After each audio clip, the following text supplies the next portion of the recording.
This is the Freeheel Life Podcast, episode number 130. I'm your host, Josh Madsen, coming at you from the Freeheel Life shop in Salt Lake City, Utah. Happy Monday. I'm back. And stoked to be here as always, and fired up for some warmer weather. It's been nice. I got up in the high country, did a little fishing this past week, and got to look at some snow too. So it's always good this time of year. I like it because it's good way to enjoy the outdoors, see sort of the receding snow lines, and gets me thinking about cool new places to go, and also get to enjoy some other stuff. I know Colorado got some snow this past week, which is even crazier because I've got friends that are like getting ready to go skiing. I was talking to old Craig Dostey. He was going to come out here and find some spring turns with me, and instead he's ditching me to stay in Colorado because it's good. And then I think he's maybe moving on to California, where the Eastern Sierra has always got some good snow. So I hope you're having a good spring wherever you are and doing something fun. So I don't have a whole lot of newsroom and notes this week. Basically just I think we're down batch one of the Protector skis. I think there's maybe 4 or 5 left of a couple pairs of those. We will be dropping batch 2 here pretty soon, so you can reach out to customer service at freeheellife.com. We're just doing them in the batches because as we're starting to ramp up production and do more volume, that's an easier way for us to kind of keep track of stuff, so everybody's, basically just keep track of what we're doing. It makes it a little bit easier. So please reach out to us. We'd love to get you on some protectors. There's a new article on telemarkskier.com. It's a freebie. Dostey reviews the Protector 95, and there's some good video there. And then we've got some additional marketing videos up on freeheellife.com. So hopefully you'll check them out. So my guest today, he grew up in the farmlands of Delaware. And as an athletic kid, he was introduced to the outdoors through the Boy Scouts. This exposure to the outdoors at a young age eventually led him to move to Colorado to pursue big dreams of big mountain skiing. It was in Colorado that he also took an instructional clinic and absolutely fell in love with the Telemark turn. Not only does he pursue ski goals for himself, but he also gives back to the community by organizing and leading backcountry adventures for the National Brotherhood of Skiers. And this includes bringing a Telemark ski demo to the NBS annual event this past year, where he shared the Telemark turn with countless other snow-loving people in the group. I had such a great conversation, and I can't wait for you to check it out. Please welcome to the podcast, Mike Russell. All right, Mike. Welcome to the Freeheel Life Podcast. How you doing, man? Man, fantastic. Great, Josh. How you doing, bro? I'm doing really well. I'm psyched to I feel like I've been pulling from my circle of friends for so long that I've known in Telemark, so it's nice to talk to somebody that I don't know. This is the first time we've talked. So yeah, this is cool, man. I'm excited.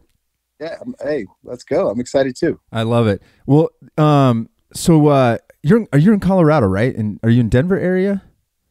Yeah, I'm in Denver.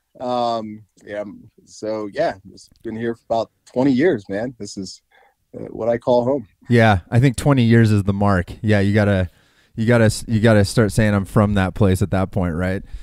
Exactly. Well, exactly. Well, where are you from originally then? Are you from, I think you're from the East Coast, is that right?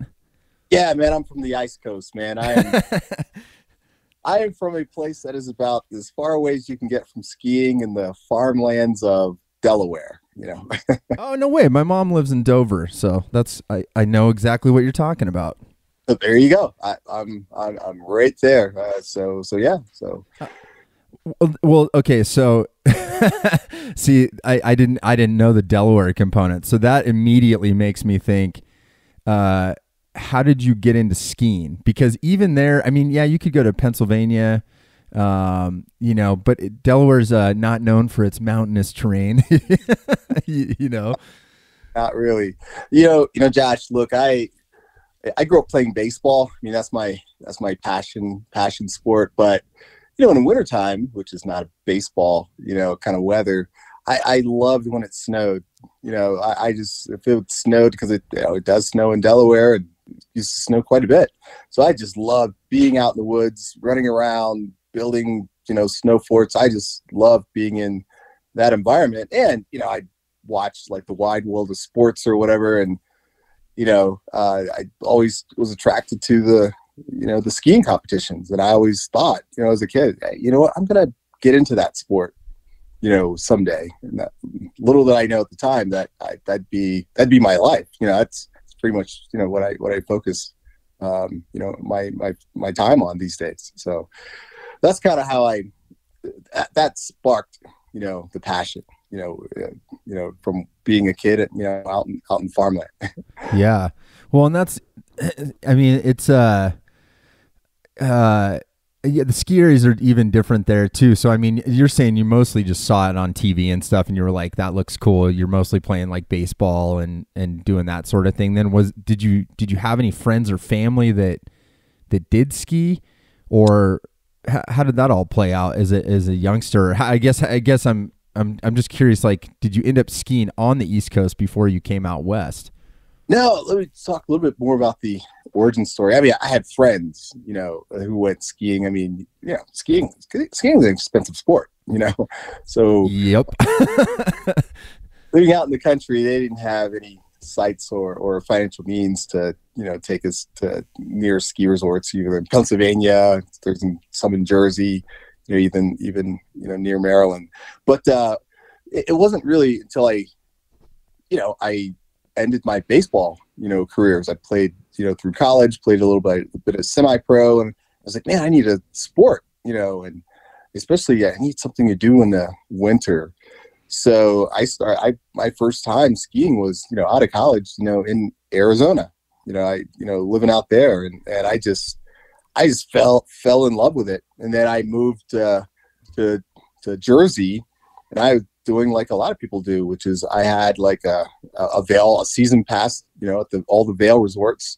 I was flying out to Colorado, flying out to Utah, flying out west. I was like, you know what? I love the East, but once I skied, on this one trip in Utah, after college, I was like, wait a minute, these mountains are huge. These are big. I mean, and I just love the energy. And, I just started, going all the time, again, flying.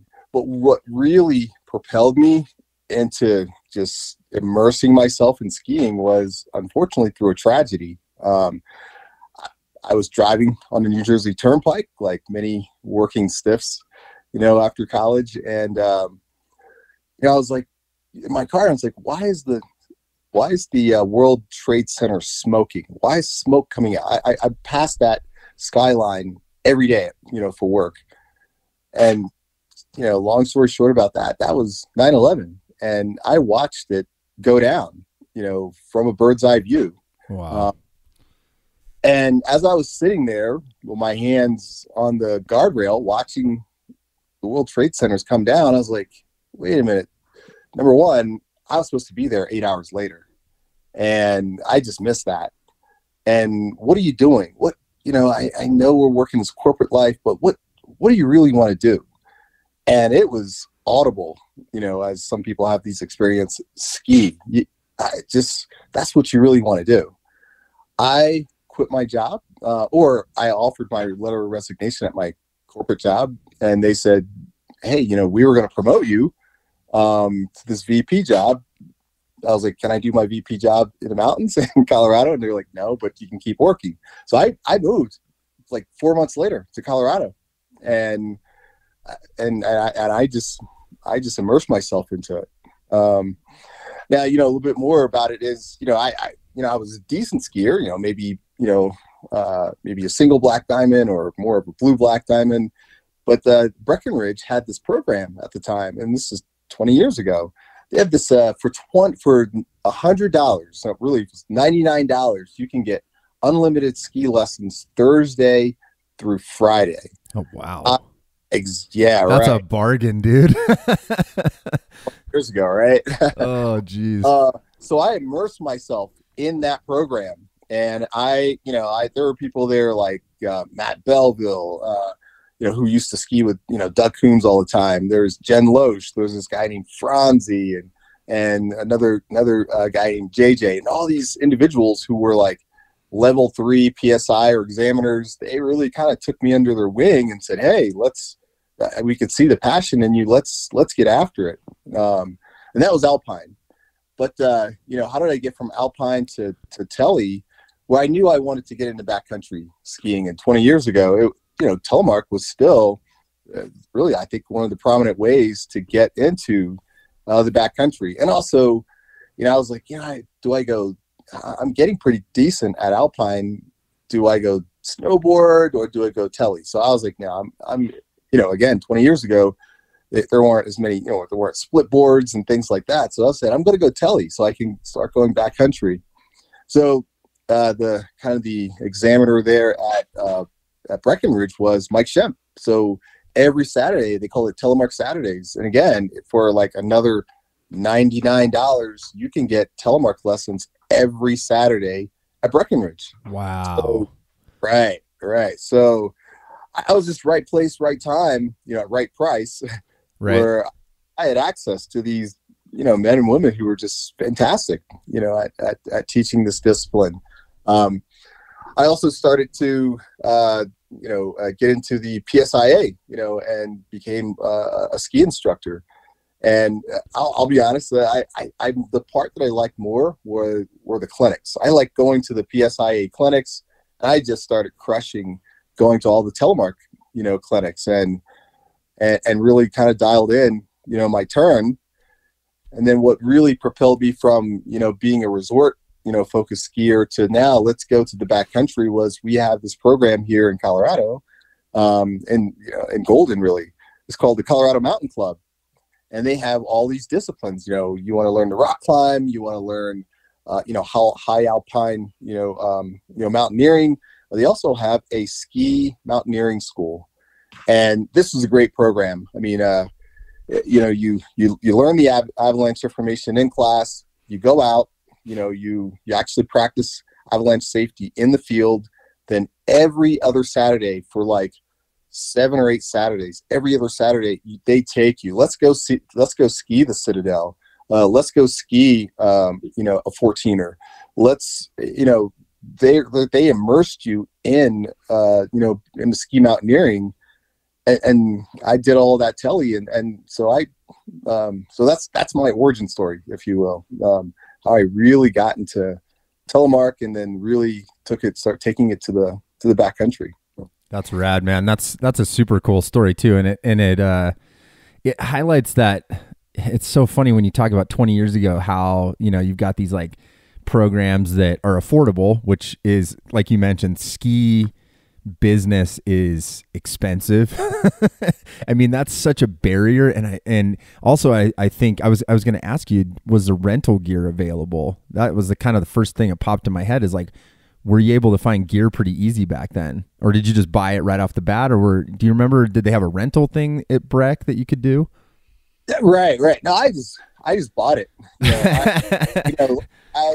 After that experience, I didn't start questioning my direction, in my life with skiing, and especially Telemark skiing.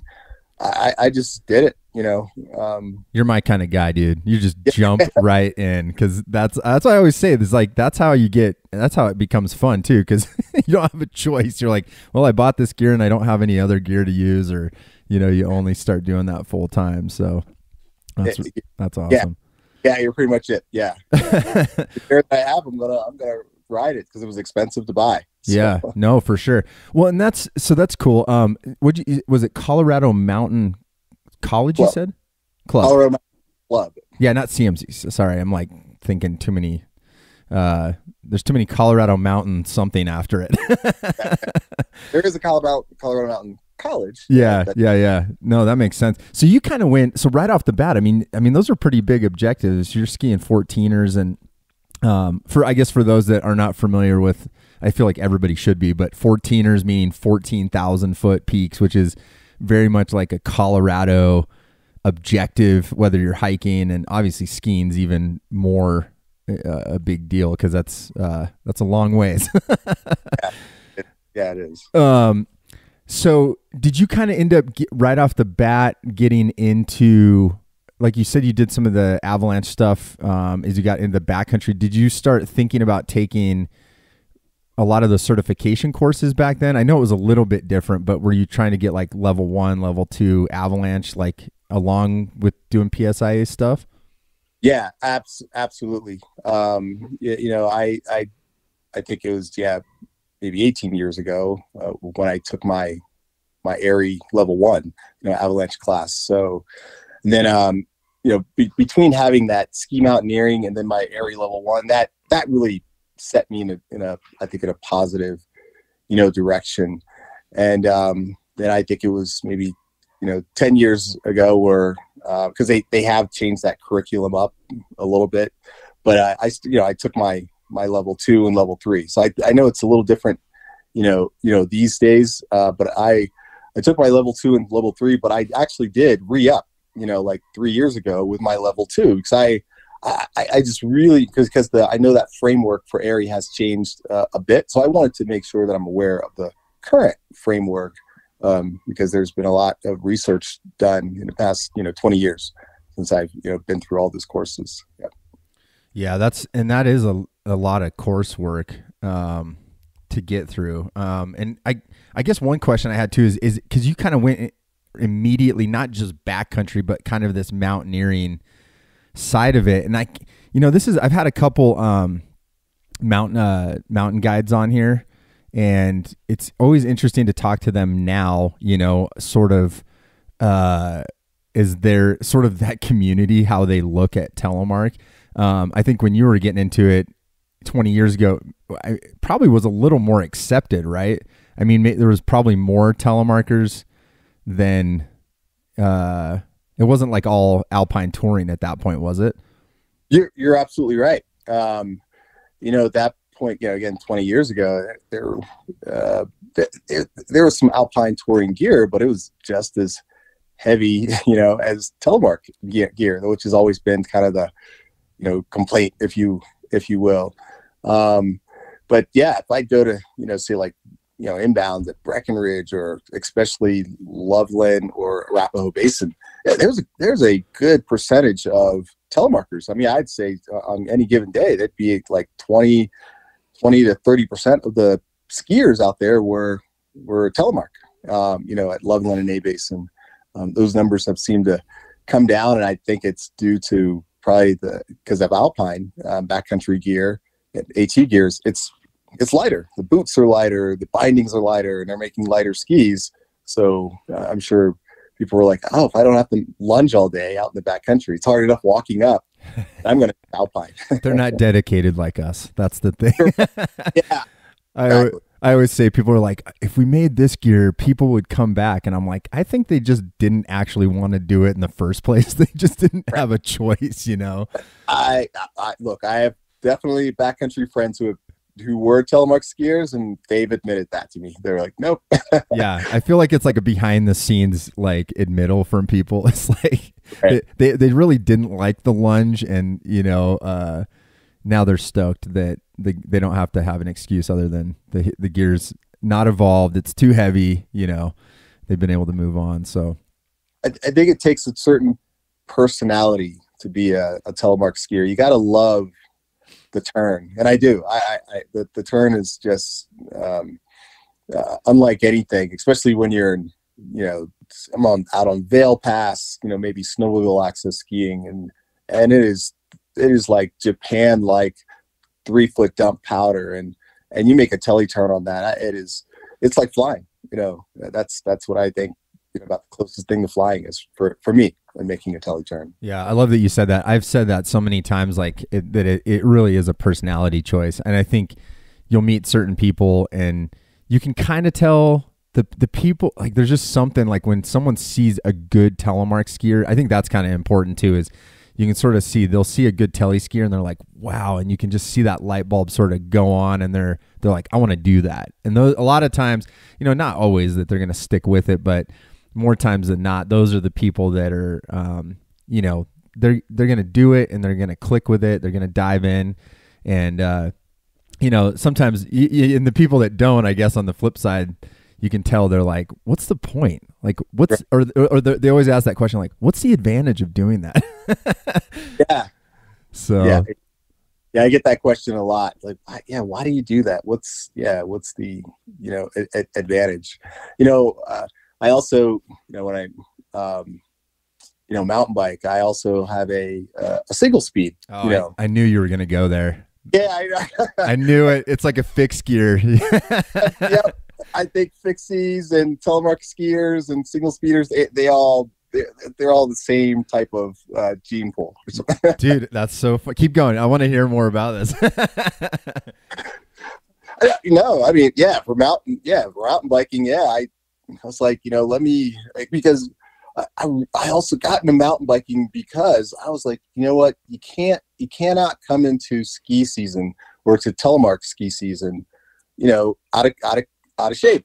I did once, and my excuse was, well, I just had my son, you know, and I was, you know, working a lot and trying to be a dad, and you know, he was an infant, and it's tough to, you know, get in a few workouts. So I came into telemark season once, not in shape, and you're going to pay for it. So I started getting into mountain biking. I said, well, what's the, you know, quickest way I can get into shape? Well, I can get rid of all the gears except for one.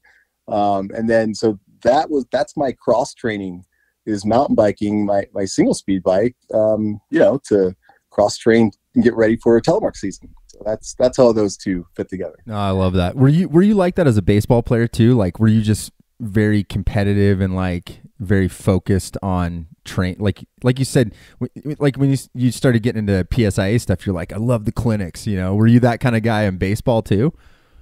Yeah. I'm a student. I like learning, you know.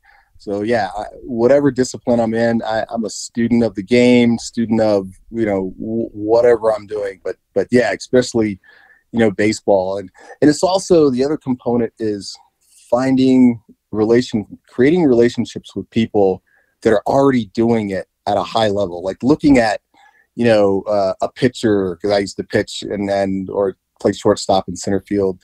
Let me actively go to those people who are doing it and pick their mind. And so I have the same focus with skiing. You know, if I learn to ski, I'm, you know, let me pick an examiner, you know, to learn from, or let me pick a telemark examiner, and let me try to emulate them. So that's kind of my mindset, you know, trying to surround myself with people that have been there, done that. So, yeah. Yeah, that's a cool way to do it too. And telemark's like the perfect thing. It's like this endless, I've always said it's kind of like a martial art or something, you know, like it's like this endless search for the perfect turn, or learning how to ski powder, or like, that's what's interesting about your story is, you know, even ski mountaineering, like, I rock climb, but I've never actually really taken, my climbing experience with the ski experience. So it's kind of, I always like talking to guys that get into ski mountaineering, because it's actually pretty unique these days to be a telemark skier in that environment. And again, there's just like all these facets of learning that, I mean, it's really never ending. I don't know if there is an end to it, because you can always find somebody that's doing a little niche of telemark or whatever sport like you're talking about. Yeah. There's always, I'm looking next for the, you know, when I went to Europe and skied Le Grave, there's a lot of, you know, people, they call it speed skiing over there, or it's basically called paragliding. So I'm looking for the telemarker who is paragliding, you know. Oh, I know one. I can hook you up. I actually do know. There's a couple of guys. That's funny. Le Grave. Well, okay. So Le Grave, you mentioned Japan. You mentioned Le Grave. One thing I read, and what was funny is how you came on my radar was an article I read in 5280 magazine, which is, I think, out of Denver. Am I saying that right? 5280? That's the elevate. Yep. Is that the elevation? Yeah, it's 5280 magazine. Yep. And they in that article they were talking about how you were either you have skied all 7 continents or you were attempting to. Where are you at with that whole thing? I mean, it sounds like you've traveled quite a bit. Yeah, you know, I have, was it two? Yeah, two continents left. Or really three. So yeah, that's another passion of mine is world travel. I just like being immersed. For example, I like being immersed in big mountains. Where I'm learning and I got to figure. It's like a puzzle. So I like being like that in the world. So drop me off in an area where I don't know the language. I don't know the culture, and I'm a student. I just want to learn.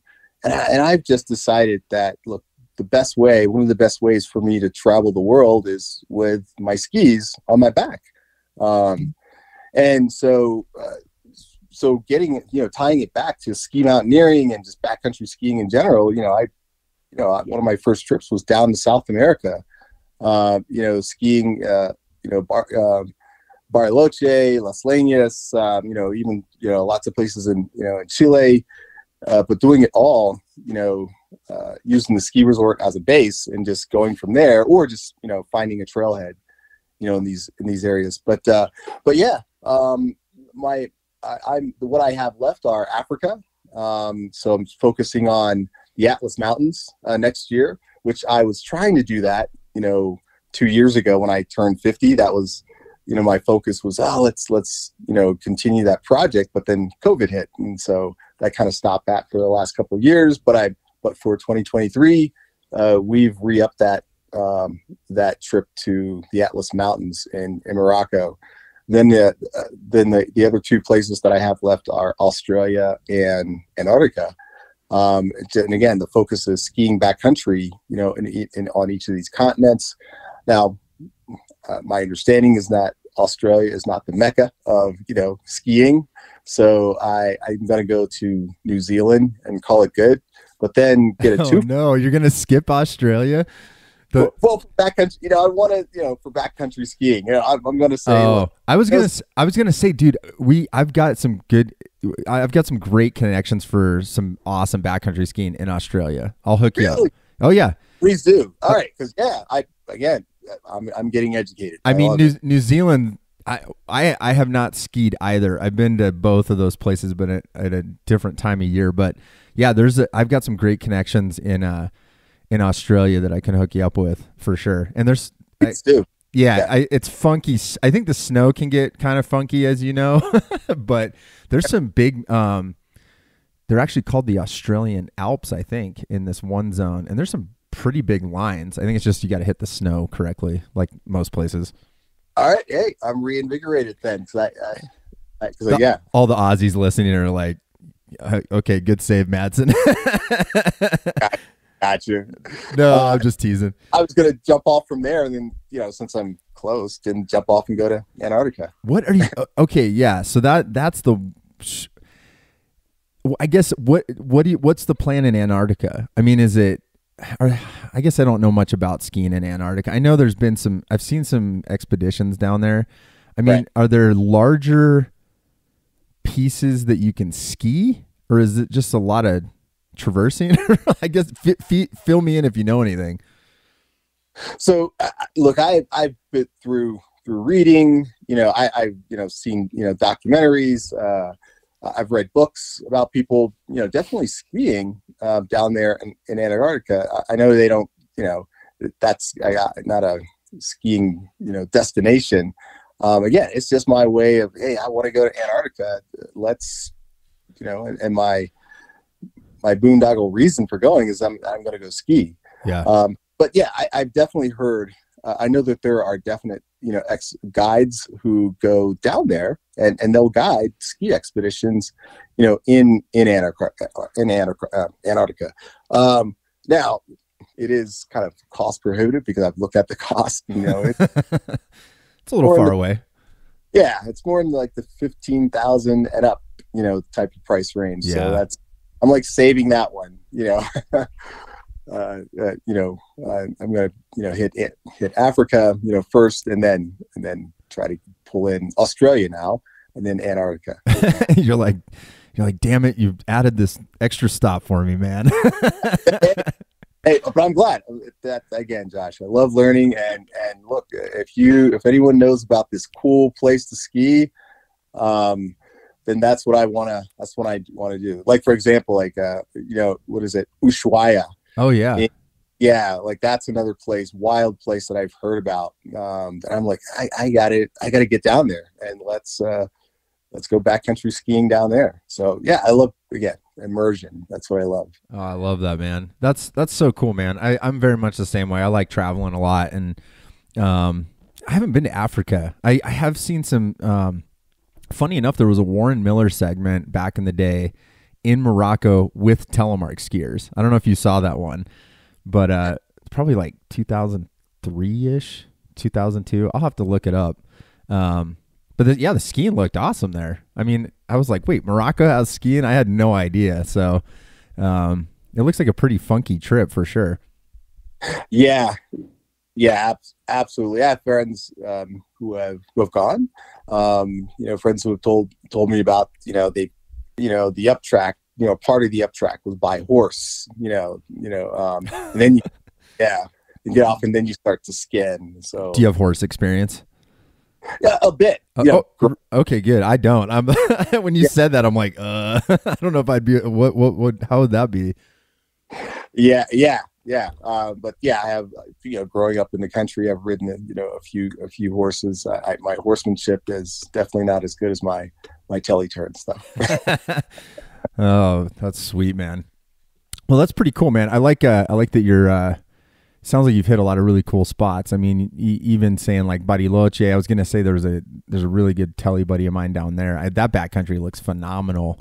I actually just got to ski. What is that? Cerro de Catedral, I think is what it's called. Yep.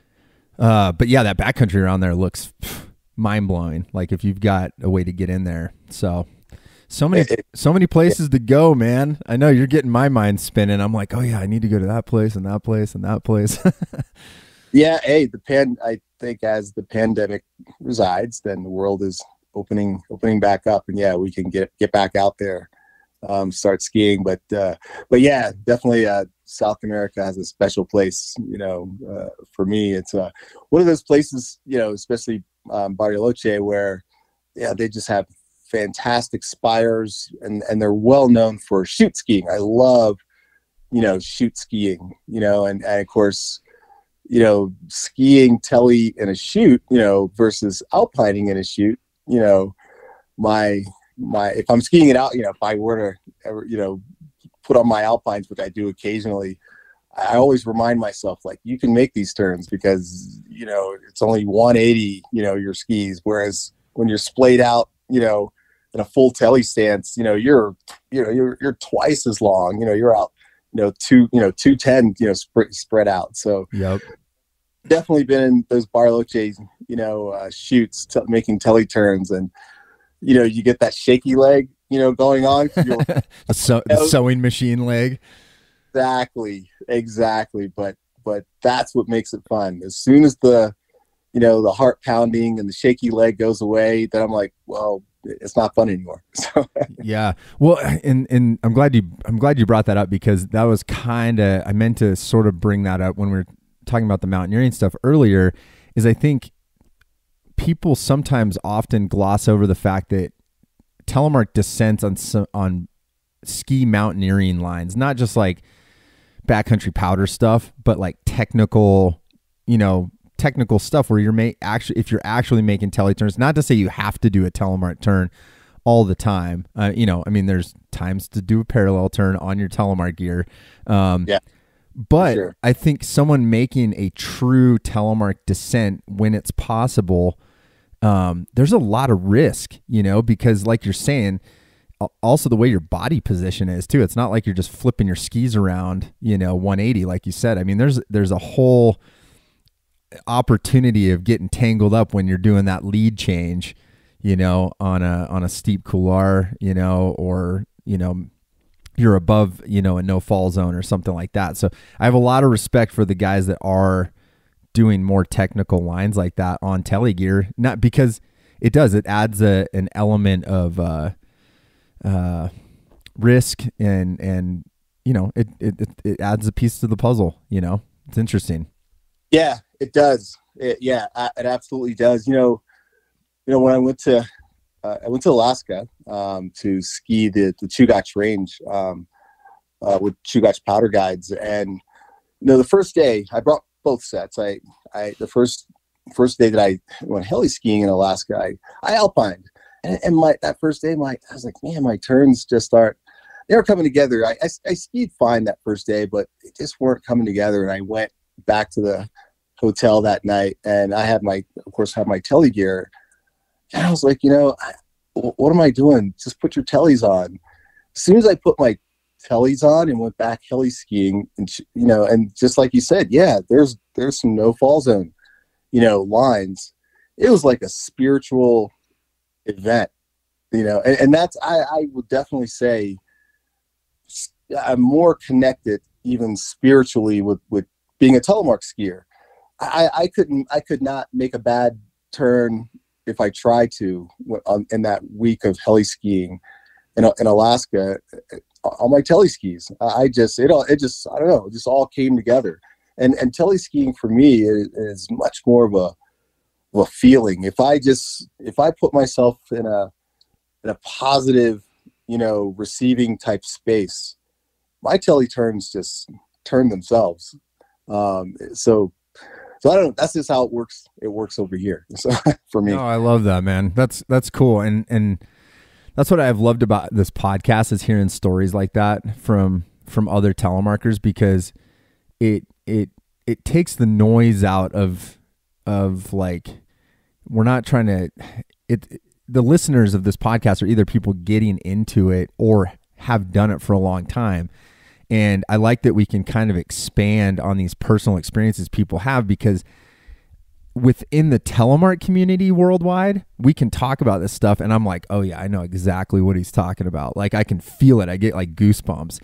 And I think that's what's interesting about people that have never telemarked or maybe don't have the personality, is like, they're probably like, what is he talking about? This spiritual connection and Chugach powder guides on his teleboards, and I'm sitting here like, oh yeah, I get it, and that's cool. I love hearing that, man. I mean, that's what it's all about.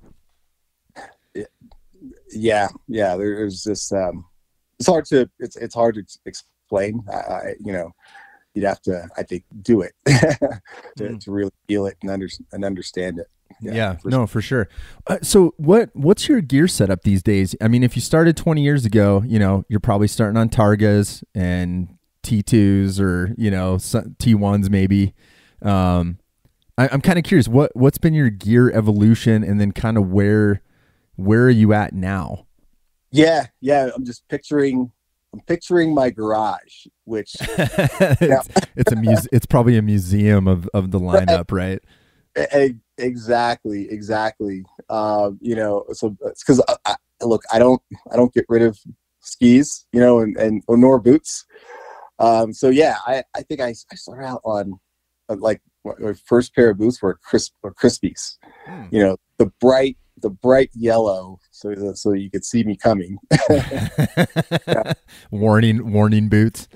Right. And then I think my first pair of tele skis was the Black Diamond Verdict, which I still ski that ski. I still rip that ski. Those brown ones, the Verdicts? Yeah. Okay. Have this brown pattern, and then kind of outlined with black on them as well. And I think those are like underfoot. Those are like 98, and back again 20 years ago, those were the powder skis. That was like, wow, you're a powder skier, whereas of course today, it's 120 and up, underfoot. Yeah, for sure. Yeah. And I had some what are those Black Diamond 01s on those. Yep. And of course, you can change those into AT mode, or to be able to, have a free pivot. So you can actually, skin. I think I had moved on. Yeah. For me, I like a stiff setup. When I tell people, how stiff I want it, I'm like, well, think of, pulling back a mousetrap, that's maybe say like a soft type of flex. I want it to be a rat trap. Like Yeah, you want it to snap. You want the snap down. Yeah. Right. So then, yeah, I started, going more towards that hammerhead, or the hammers at that time. Getting those, and those were the ones where you can, shift the. I think there were 5 positions where you could shift the binding in. Were you a number 5 all the way back?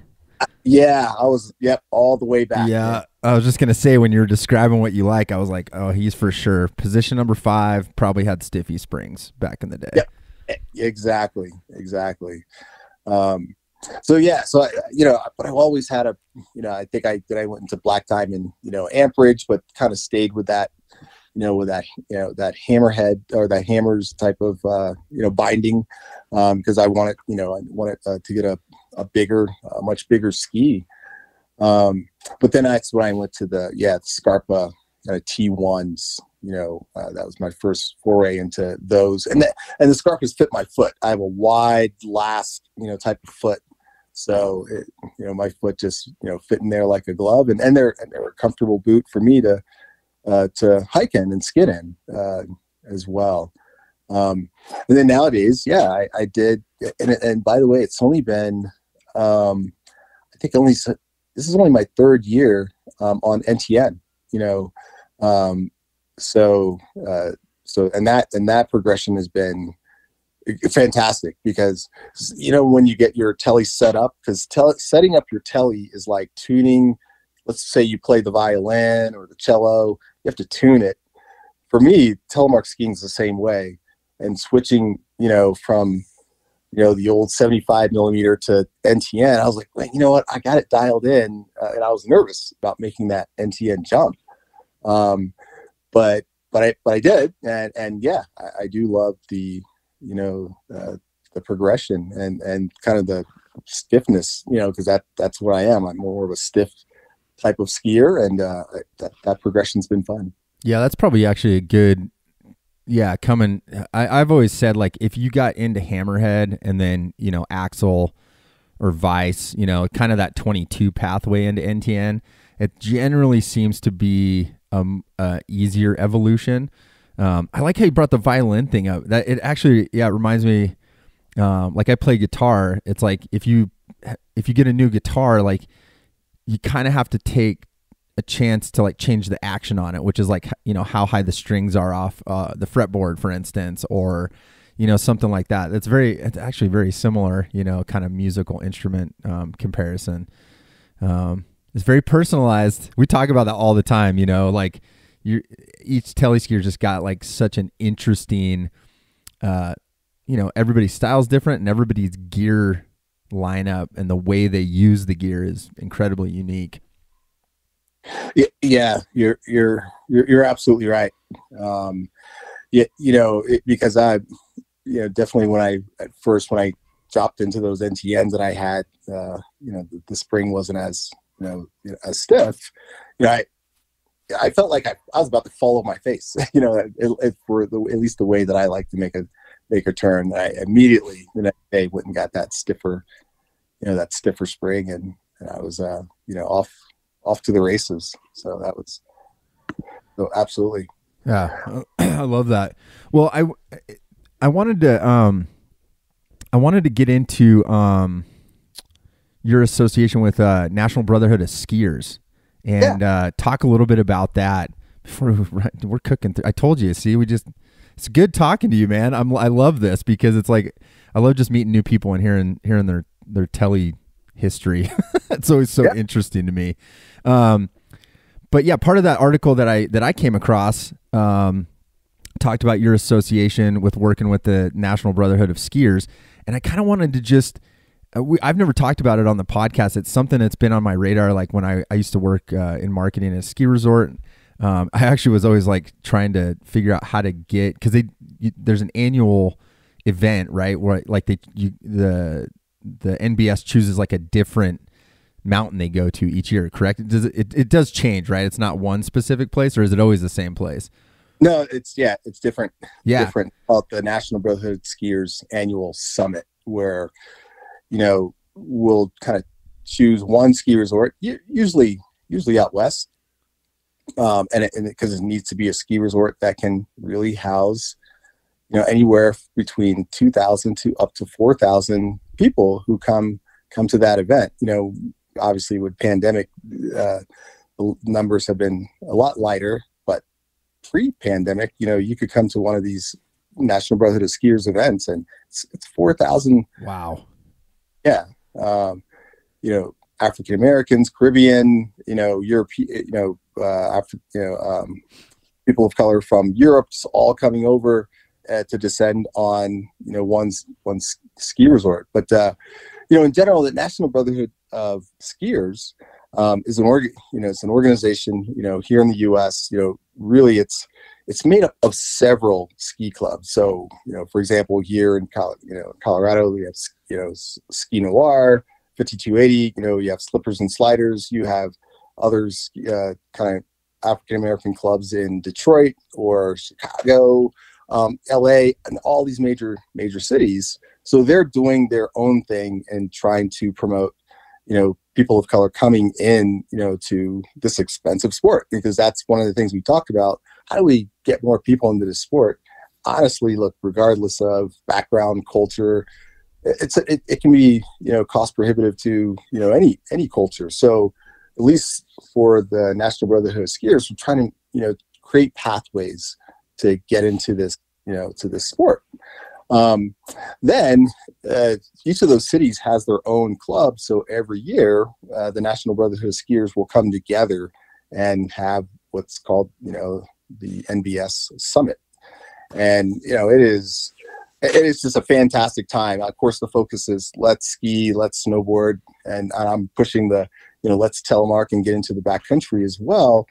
But there are also events in the evenings. There are happy hours, bringing DJs. There are fashion shows. There's, spiritual services. There's, there are just so many things going on, every year that I go. I'm like, wow, man, this is, you can't quite, it's kind of like, to me, it's kind of like going to Disney World, because, there's, you just can't do it all, in all the rides in 1 week. Yeah. Well, you think like thousands of people. I didn't realize it was that big. That's a lot of people in one spot for an event. That's awesome.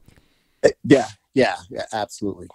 So the role that I play with the National Brotherhood of Skiers is I'm the National Brotherhood of Skiers backcountry coordinator. So I'm pushing that progression, going uphill skiing, getting into the backcountry, and of course, telemark skiing. So the president right now is Henry Rivers, who, by the way, Henry Rivers and his kids were on the last Warren Miller movie. His kids are really in the ski racing. I mean, they're ripping skiers. But yeah, well, my specific focus has been getting people out into the backcountry, learning about it. At the last summit that we just had in Aspen, we had, everything from a Avalanche awareness course. And ironically, that course was taught by Phil Henderson. And by the way, Phil Henderson just took the first, all African-American or all Black group up Everest. And he was the expedition leader. And that just... Oh, I was just following that. That's super interesting, because a buddy of mine, I think, was one of the guides that was helping him. This guy, Dave Watson, who's an old Telemark skier as well. There you go. That's cool, man. I just saw that. That's an amazing accomplishment. That's so cool.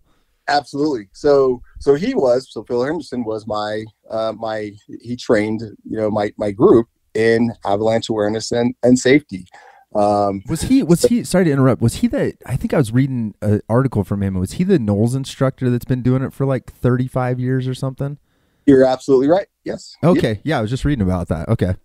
Yeah. Phil Henderson is just one of my mentors. He's been there, done that. I lost touch with him for a little bit. I was like, where is he? And I finally regained, consciousness or connection where I was like, where have you been? He was down in South America for a few years, I think he was still running Knowles courses down there. But yeah, when you look at people, like I said, I like to surround myself with people that are doing what I want to do, he's that guy, because one of my thoughts is I want to live abroad, and just do, mountaineering and things like that. But yeah, but back to Aspen, yeah, we also had, at that summit, we had a Telemark clinic, so I was teaching it. And I was just so thankful because,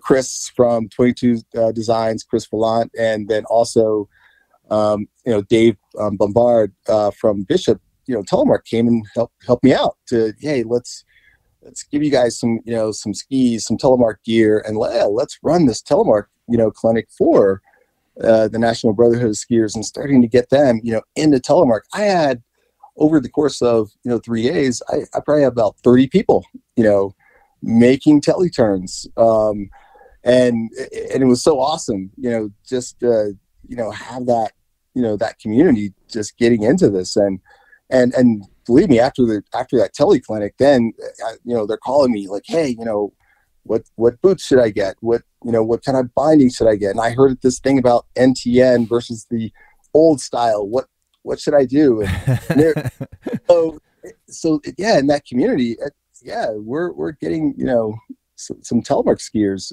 in that group. It was just so fun. And,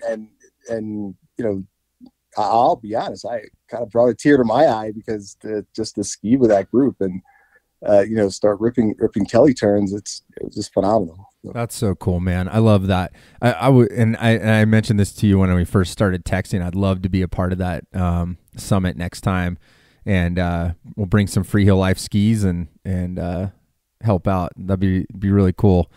But I think that's awesome, and so that's what's interesting to me too. Is we're talking about accessibility, right? Like I like how you say creating pathways, for people in general just to get into this. And I wanted to kind of hear your thoughts on that. Like, you've been around, skiing over the last 20 years. It's changed. It's gotten more expensive. I think about Telemark. I mean, thank God you're bringing some tele gear to the event too, because that's not easy to find. But just like snow sports in general, how do we create pathways for more people to experience the mountains this way? Yeah, absolutely. Look, I think the biggest barrier, and this cuts across all cultures, is the expense. Back here in Denver, I would say the people of color that I know that get up in the mountains and do these things, they talk about when they grew up here, there was a bus that took people up, and that bus, you were probably age 13 through 17.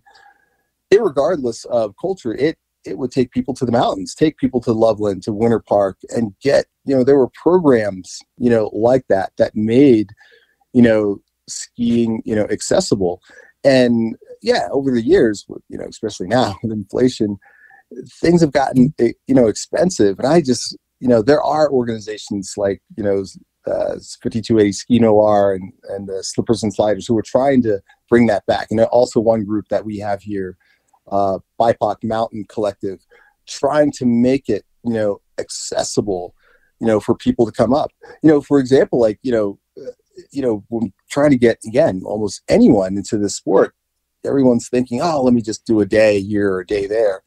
And then you're trying to explain, well, a day at Vail or Breckenridge or something like that. Yeah, it's like $200 plus gear.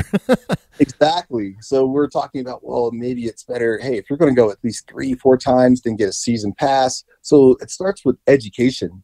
Here's how much it's going to cost to just get a lift pass. Here's the gear that you need. Let's talk about if we're going to rent that gear or if we're going to buy that gear.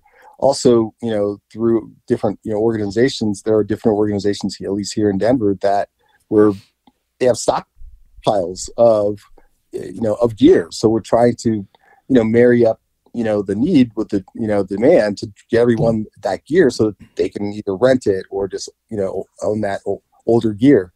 So, when you ask, well, how do we make this better? It's just jumping in and just starting and just helping, these marginalized communities or communities that are maybe don't have the economics to jump into the mountains. So that's a lot of the work that the National Brotherhood of Skiers are doing collectively, but it starts in each city, if you will. So that's why, for the National Brotherhood of Skiers, that's why we have all these organizations in each city. I like they have a really, in New York City, there's a really strong presence. One group is called Hoods to Woods, and a good buddy, Decca, I need to catch up with because it's an amazing artist as well. He's, him and Omar just doing fantastic work in New York City. You can imagine the marginalized, or they don't have as many economic means for some of those kids to go to, obviously, Killington or Hunta or, all these other, ski resorts. So it's really taking grassroots, organizations like that to promote, skiing. And I promise you, you're changing lives. You really are if you're doing that type of work. Yeah, no, I love that, man. One, I like that you bring up the local chapter stuff because it really does start on that local level. I mean, where you have passionate people that are willing to do stuff. When you said that, and the other thing that stuck out was the education component, because sometimes I think, obviously the economics across the board, that's a huge barrier, and it seems to be getting worse, unfortunately, how expensive it is, but like we had this thing probably almost 20 years ago. It was called Tele Kids. Teach, enrich, learn, and explore, I think was the acronym. Yep. And we took a Boys and Girls Club from Salt Lake, and what blew me away back then, I was in my 20s, probably at that point I was like one of the coaches or whatever, and we take them up to Alta, and it was the first time where I realized, like, they didn't, like, this group of kids didn't even know what was up there, and it was like 30 minutes away from their house. And right. I just remember thinking, wow, like, what if we could just help people see the picture first, right? Like, see what's there. And I actually grew up in Littleton too. Okay. And I remember thinking the same. We didn't ski. We couldn't afford to ski, right? So it's like, it was literally like, that's why I'm such a big fan when you're saying like $99 ski lessons, or, access to rentals or all that stuff. Cause we moved to Eagle, and they gave us $100 pass to 2 resorts. And like, I took the bus, and that was the way we got skiing, So it seems like creating, like you said, that's why I really vibe on this creating pathways thing, and like just helping people see what's there, and then, making sure there's opportunities for people to take advantage of it. So that's beautiful. Yeah.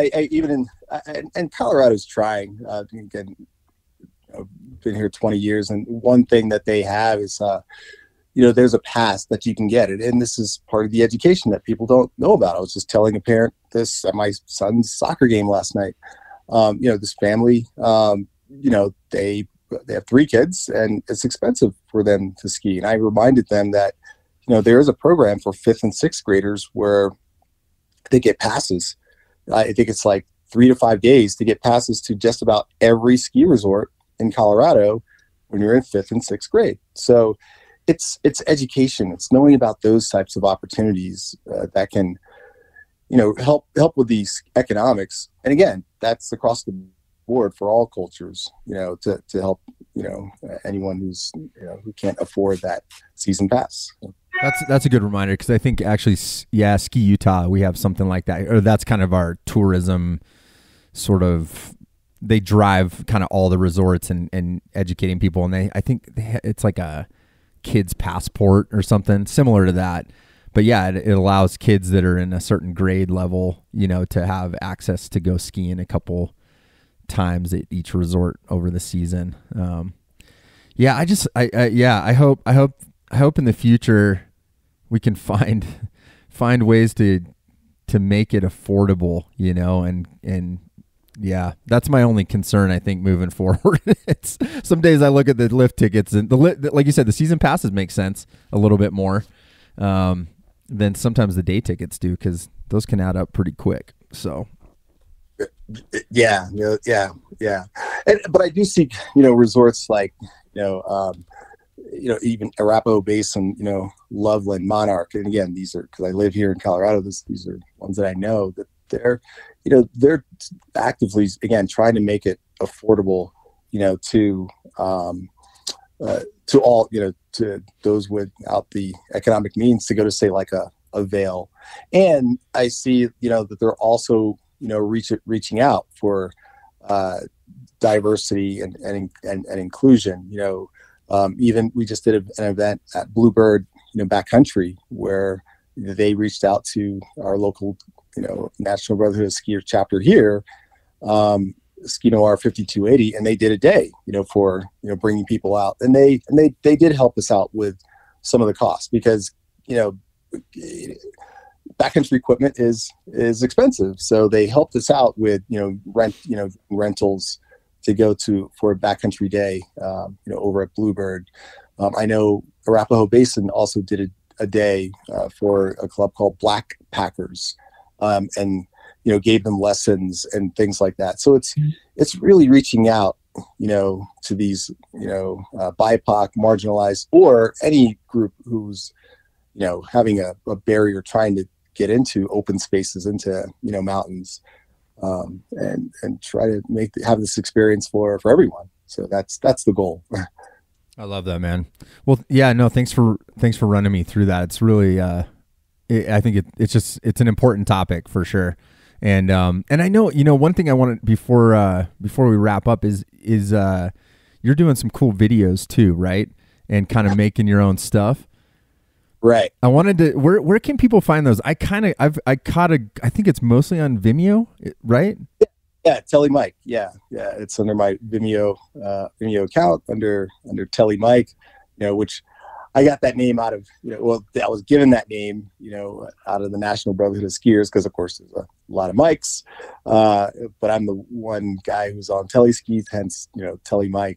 But so yeah, you can go on, Facebook, Instagram, Vimeo, all those platforms, and find me under Telemark, and that is a passion of mine, is let's capture these experiences that we're having, in the mountains, and that's also at least my way of showing, maybe people of color, people that may not necessarily come up to the mountains, like, hey, no, we're doing this. Let me show you. I can show you better than I can tell you. So I do like showing, especially young people, like, hey, this is available to you, and it's fun, so that's part of the reasoning for doing those videos as well. Yeah, especially in this day and age, having that video is just like such a quicker way, I think, to get into people's eyeballs. Yeah. They might not read an article as much as they're going to watch like an Instagram feed, so that's cool. I like that you're doing that. I'll make sure to I'll make sure to link to that in the notes too, so people can find you on the Vimeo channel and the Instagram and all that stuff. But man, thanks, I really appreciate you coming. This has been awesome, man. I've really had a good time talking to you, and just learning about how you got into Telemark and what you're up to. It's awesome. It's been fun, Josh. I gotta, next time I'm out, Alta Snowbird, I gotta stop by your shop, because I do, peruse your shop, all the time on, online, and I actually sent a friend there. I don't know if you remember, but Telly Shane Coverdale, I sent her to you. Oh, funny. And she tested out one of your Majos, and I forget, and what, I think she had one of the valet ski setup that she rented, and she ended up buying it from. Oh, no way! Oh, awesome. Okay, cool. Yeah, I was gonna say you've got the coveted Telly Mike moniker, so you've got Telly Tay at the shop, and see, you guys are the OGs, because they've got Telly and their name somehow on the social media platforms. So, gotcha. I just look, all my friends that are telemarketers, I just put that on the front of them. Whatever your name is, I'm just gonna add the Telly part in the front, and that's what That's what we're going to call ourselves. I love it. It's the Telemark tribe, man. That's the way it goes. Yep, exactly. I love it, man. Well, I'll definitely, I'd love to have you on in the future too. And hopefully we can team up on being part of the demo at the summit this coming season. And love to talk to you more about that once we do a little recap or something. Absolutely, man. It's going to be in Vail next year in February. So let's make it happen. I love it, man. All right, man. Talk to you soon. Thanks so much. All right. Thanks, Josh. Take care.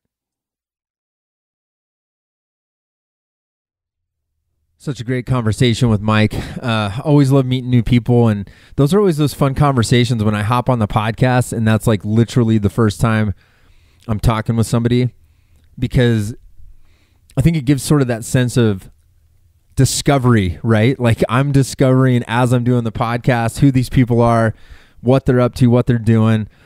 And, as we talked about in that early part of the podcast, it's amazing to me the common threads that people that telemark and people that dig it and are really into it, we really share a lot of commonalities, and I love that. So really appreciate Mike coming on, giving us a little info on what he's up to, how he got into telemark, some of the stuff he's doing with the National Brotherhood of Skiers, and just absolutely love meeting new people that are doing cool stuff. So wish Mike all the best, and you can check out the show notes. It's got links to where you can find Mike, Mike, and what he's up to on his Vimeo channel, Instagram, and whatnot. So I hope you'll check that out and get to know him a little more.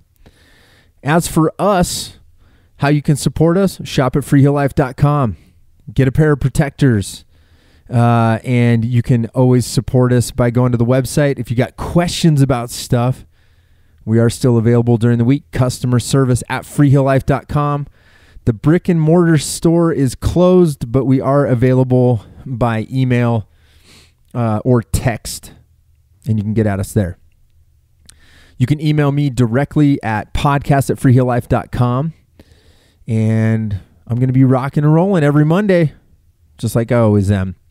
So until next week, brothers and sisters of the turn, spread telemark always.